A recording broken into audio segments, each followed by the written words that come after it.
es imprescindible para las clases populares que no tienen otra forma de acceder. Y finalmente, sin conocimiento no se puede erradicar ni el clasismo, ni el sexismo, ni el machismo, ni hay conciencia ecológica, ni hay posibilidad de mejorar o de ir en una dirección que sea de mejorar el mundo en general.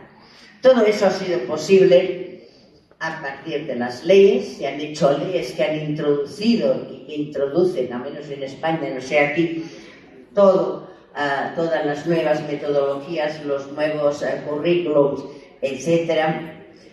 Se han normalizado también la entrada de las empresas en la educación y han intentado convencer que todo esto es, como decía antes, progresista y de izquierdas. Y este es uno de los dramas y una de las cosas que tenemos que tener claro y que tenemos que luchar contra ellas. Porque imposibilita la cultura a las clases populares, pretende formar trabajadores incultos y acríticos y perjudica básicamente al alumnado más desfavorecido, que tendrá menos capacidad para enfrentar y comprender su situación. Y por lo tanto aumenta, lo que yo decía al principio, aumenta la extrema derecha en todas partes y sobre todo en los jóvenes, porque los que son más mayores sí recibieron unos ciertos conocimientos desde los sindicatos, desde los partidos, desde la propia escuela. Pero en ese momento, esta es otra de las cosas importantes y en eso creo que os debo felicitar, porque lo que estáis haciendo es lo que yo creo que se debe hacer, es que tanto partidos políticos de izquierdas como muchos sindicatos de izquierdas, como los movimientos sociales, han dejado de lado la formación de sus sindicatos o la formación de sus adeptos o de sus afiliados. Y esto es muy grave. O sea, es muy curioso. En Cataluña, uno de los movimientos sociales más importantes es el de los pensionistas. Y tú pones al lado un señor de 79 años al lado de un joven de 25 que ha ido a la universidad, y el señor de 70 años ha sido un obrero durante toda su vida, y el señor de 70 años, obrero durante toda su vida, le da 20 vueltas en capacidad de análisis y en conocimiento de lo que está pasando, de lo que se debe hacer, lo que se debe reivindicar, etcétera, que el de 25 que ha ido a la universidad. ¿Por qué? Porque lo que hoy llamamos formación política, se puede llamar formación política, política social, lo que queráis, han desistido. La izquierda en general ha desistido. Por tanto, lo que hacéis aquí y ahora creo que es una de las cosas importantes que se debería hacer, la formación política en los movimientos sindicales, sociales y en los movimientos sindicales y en los partidos de izquierda. Porque además no solamente los jóvenes están menos formados y tienen menos conocimientos de estos que hoy llamo formación política, sino que es que además estamos en un momento muy crítico de la sociedad y nos esperan tiempos seguramente peores. Por lo tanto, es más necesario que nunca que realmente la población, los jóvenes y los trabajadores también, aunque no sean jóvenes, tengan realmente esta capacidad de poder formarse políticamente a todos los niveles.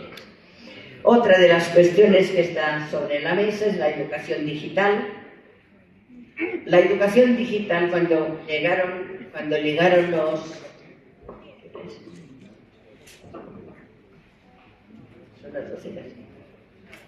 Cuando llegaron los ordenadores a la educación, parecía que nos iban a salvar, que aquello iba a ser una maravilla, que con las pantallas los chavales iban a aprender, en fin, todos, porque aquello era una auténtica maravilla. De todas maneras, había ya, cuando empezó, y después una cosa muy curiosa, y es que, supongo que lo sabéis, los hijos y las hijas de los gurús de la Silicon Valley, o sea, todos los gurús de la informática, llevaban a sus hijos y hijas a escuelas que no había ni una pantalla. Pero a nosotros nos vendieron que las pantallas en las escuelas iban a mejorar muchísimo la educación. Y venga a comprar ordenadores para las escuelas, pantallas interactivas, tabletas, programas informáticos, etcétera, etcétera, etcétera. En todo caso, cada vez está más claro que el aprendizaje con pantallas es mucho peor que el aprendizaje que hacemos ahora, ¿vale? La lectura en la pantalla no llega a la comprensión, o sea, merma la comprensión lectora no solamente de los chicos, sino también de nosotros. O sea, no sirve para la comprensión lectora.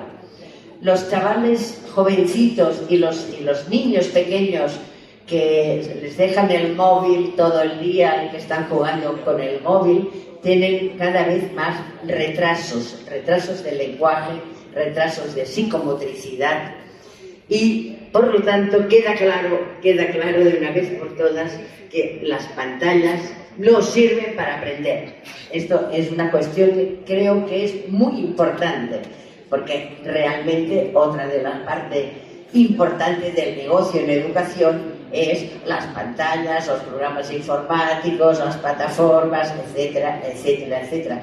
Pero todo eso que nos vendieron es mentira, y cada vez hay más estudios neurológicos, psicológicos y de pedagogos que explican que no se aprende con las pantallas. Por lo tanto, esto es muy importante. También es importante la educación en la informática, esto sí, y la educación también en las redes sociales, o sea, cómo se deberían utilizar, cuándo se deberían utilizar, cómo poder ver lo que es cierto de lo que no es cierto, etcétera. Todo eso sí, pero utilizar las pantallas como herramienta de aprendizaje o de enseñanza, sea el nivel que sea, es igual que sea la universidad, los niños pequeños, la formación profesional, no funciona. De hecho, tomar apuntes a mano facilita y consigue memorizar y entender mucho más de aquello que se explica o que lo miras en la pantalla.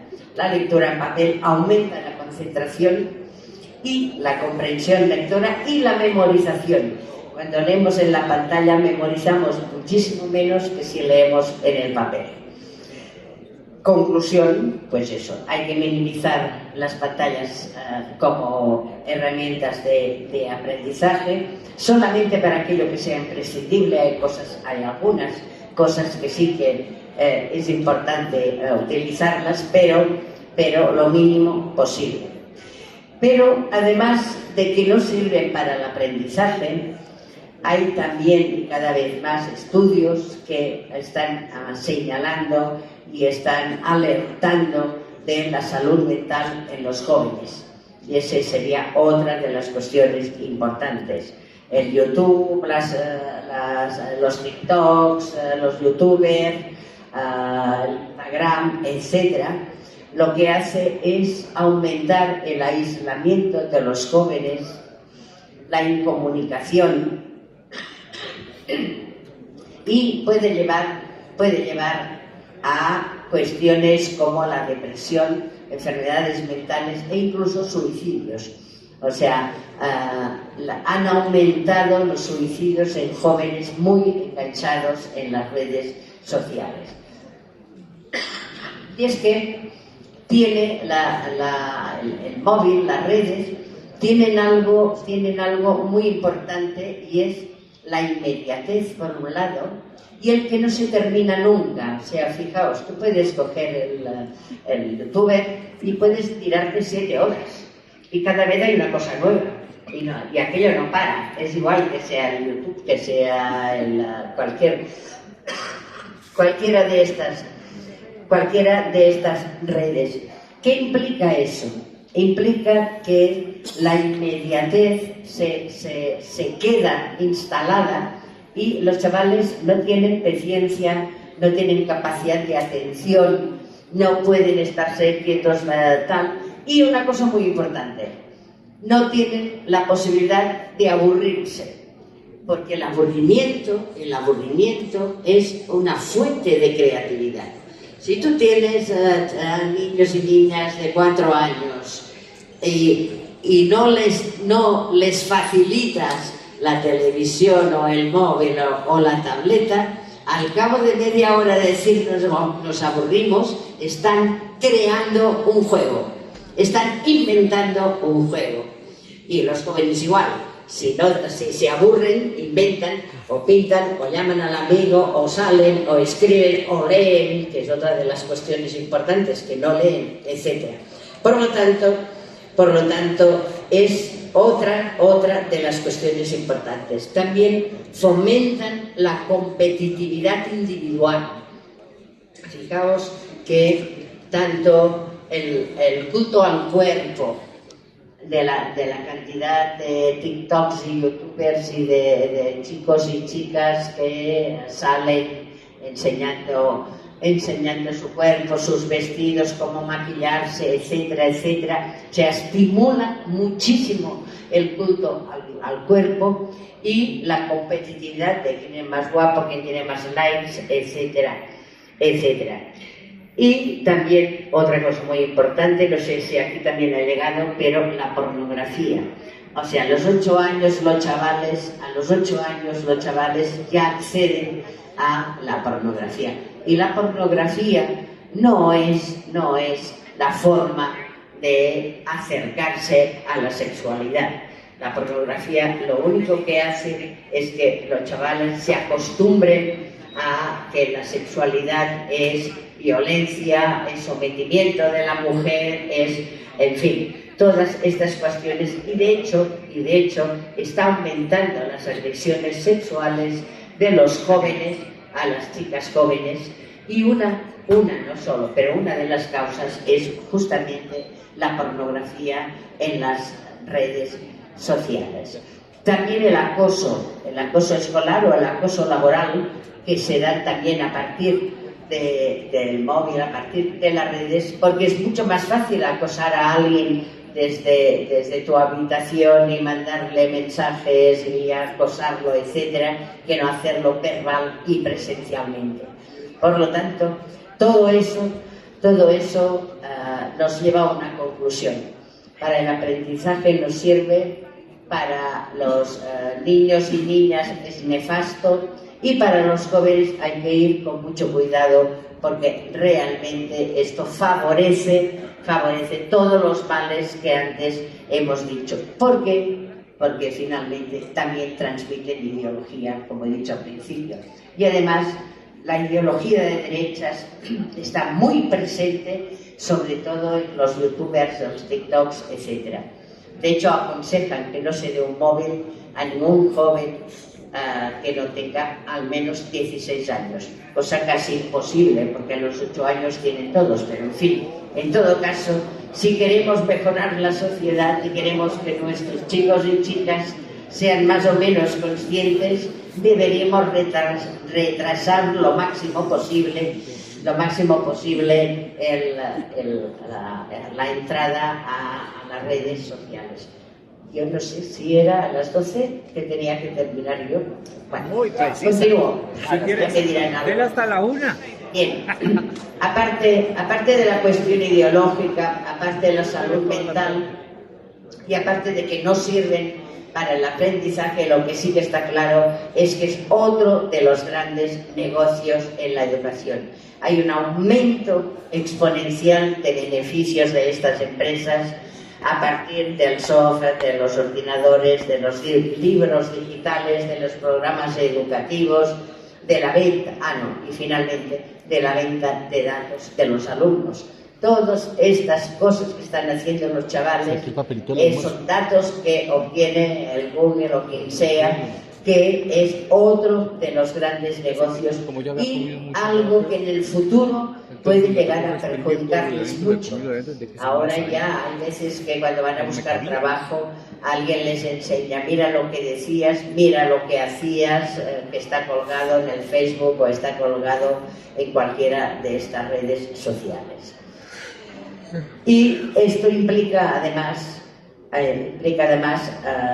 los beneficios económicos y un monopolio de poquísimas empresas que manejan todo eso. Y finalmente voy a hablar... La otra pata dentro de esa innovación es lo que se llama la educación emocional. No sé si aquí ha llegado, pero también es una cuestión muy curiosa. Resulta que de repente los bancos, las cajas, las multinacionales están muy preocupados por las emociones y la salud emocional de nuestros chicos y chicas. Bien, la educación emocional en el fondo no tiene nada que ver con ayudar, estar pendiente de los problemas que pueden tener los chicos y las chicas, de ayudar a las personas, de ser solidario. No tiene nada que ver con todo eso. La educación emocional que están promoviendo, un poco igual que con las competencias básicas, no es lo que parece ser, sino todo lo contrario. De hecho, la educación emocional nace a finales del siglo XX en Estados Unidos con un señor que se llama Goleman, que escribió sobre la inteligencia emocional. La inteligencia emocional viene a decir que el éxito en la vida no depende ni de tus estudios ni de tus condiciones externas, sino de tu inteligencia emocional. Y como lo que se trata es de poder estimular esta inteligencia emocional, lo que se trata es de gestionar tus emociones. Entonces, lo que hay que hacer es el autoconocimiento, la autorregulación, la gestión de las emociones, la tolerancia, la empatía y, sobre todo tener claro que tu felicidad no depende de las condiciones materiales, no depende si te pagan o no te pagan bien el salario, no depende de si te quedas sin trabajo o te quedas sin casa, no depende, depende de tu yo interno. O sea, que si tú te lo miras desde otra perspectiva, entonces las condiciones materiales no influyen. Se trata de, en el fondo, de cambiar las percepciones en vez de cambiar la realidad. Fijaos lo que esto implica. O sea, se está estimulando que tú cambies tu percepción de las cosas en vez de cambiar la realidad de las cosas. O sea, no se te ocurra ir a un sindicato, apúntate a hacer yoga, que es mucho más rentable y vas a ser mucho más feliz. O sea, que desactiva este tipo de educación emocional, este tipo de prácticas, que además están muy extendidas, desactivan cualquier iniciativa de tipo político o de tipo grupal o de tipo reivindicativo. Esta es una de las obsesiones de este tipo de educación, que además, igual que las competencias básicas, todo eso viene del mundo de la empresa, que necesita poder explotar a sus trabajadores sin que se den mucha cuenta, y entonces hacen fines de semana de yoga, de confraternización, de autoconocimiento, y esto ha llegado también, a menos en las escuelas. Perdóname, te interrumpo un minuto. Agradecemos a los compañeros que están en la parte de atrás hacer el debido silencio para que puedan escuchar. Y hay una persona que está rotando puesto por puesto. Le agradecemos, por favor, que guarde la compostura para que podamos terminar la conferencia. Le ofrecemos disculpas. Y una cosa también muy terrible es que culpabiliza a aquellos chicos y chicas o a aquellas personas que tienen peores condiciones materiales, culturales, familiares, etcétera, porque de alguna manera los hacen culpables de su propia desgracia. Y esta es otra de las comeduras de coco del neoliberalismo que ha llegado también en el mundo de la educación. Bien, a partir de aquí yo creo que voy a terminar. Si después hay tiempo en el conversatorio, de hacer un poco de hincapié en las luchas y resistencias que se están dando frente a todo eso, y también poder hablar un poquito de lo que yo creo que se debería introducir, sea como materia, sea de una forma informal, todos los centros, que sería la educación antirracista, la educación para la igualdad de hombres y mujeres, la educación para la paz, la educación contra el cambio climático y la educación para los trabajadores, que sería también esta educación política que yo decía antes. De hecho, todos los trabajadores y por lo tanto todos los jóvenes que finalmente van a ser trabajadores de mayor o menor nivel deberían tener un mínimo de formación política y de memoria histórica. Hay dos cosas muy importantes. La memoria histórica sirve para entender lo que está pasando en tu país en ese momento. En América Latina, cómo se independizó, quién lo hizo, qué pasó, las dictaduras, las luchas campesinas, las luchas indígenas, etc. Todo eso debería tenerlo todo aquel joven, niño, niña, adulto, adulta, trabajador, trabajadora, porque es una forma de poder entender y poder situarte en tu mundo. En España, por ejemplo, han hecho un estudio en donde los chavales salen de la secundaria sin tener ni la más remota idea ni de lo que fue la República, ni de lo que fue la Guerra Civil, ni lo que fue la dictadura de Franco. Y eso es muy terrible, porque ahora viene Vox, recupera y ensalza el franquismo, pero no saben lo que pasó, no saben lo terrible que fue aquella dictadura, y también las dictaduras de América Latina, etc.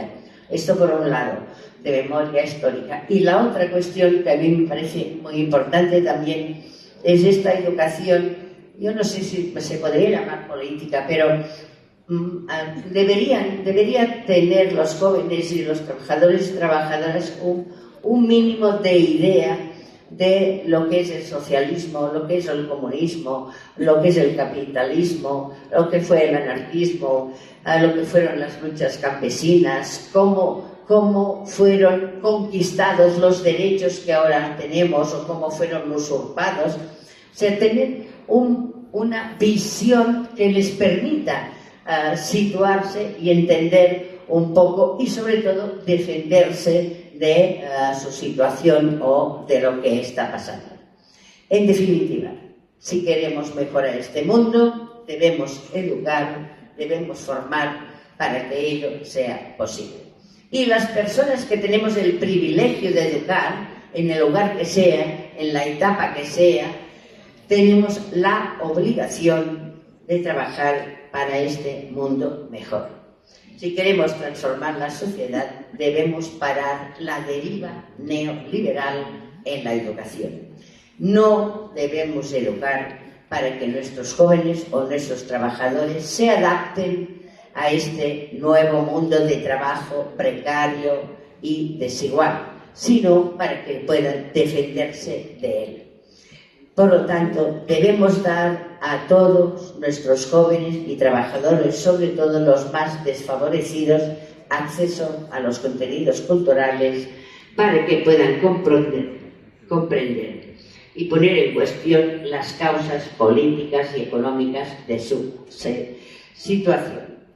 En definitiva, para que otro mundo sea posible, otra educación es estrictamente necesaria. Gracias.